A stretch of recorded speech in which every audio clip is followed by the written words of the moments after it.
ہمارے سلسلے عالیہ نقشبندیہ مجددیہ کے اندر مریدین کو ابتدا کے اندر 5 معمولات بتائے جاتے ہیں۔ نمبر 1، صبح و شام استغفار پڑھنا۔ نمبر 2، صبح و شام درود شریف پڑھنا۔ نمبر 3، قرآن کی تلاوت کرنا۔ نمبر 4، ہر وقت دل کے اندر اللہ کا دھیان رکھنا۔ اور نمبر 5، مراقبہ کرنا۔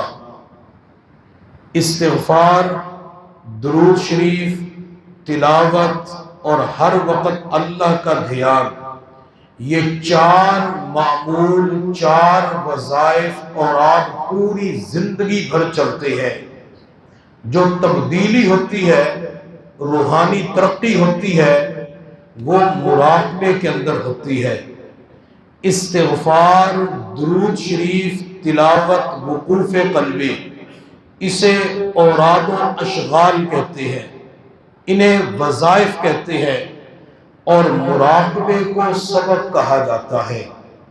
انسان جب مراقبہ کرتا ہے، 15-20 منٹ، آدھا گھنٹہ اپنے سبق کے اوپر مراقبہ کرتا ہے، پھر اس کی ترقی ہوتی ہے، اسباب آگے بڑھنا شروع ہو جاتے ہیں۔ ہمارے سلسلے عالیہ نقشبندیہ مجددیہ کے اندر تقریباً 35 اسباق ہیں۔ ہر سبق کسی نہ کسی روحانی بیماری کا علاج ہے۔ ہر سبق کو اختیار کرنے پر اللہ کسی نہ کسی اندر کی روحانی بیماری کو دور فرما دیتے ہیں۔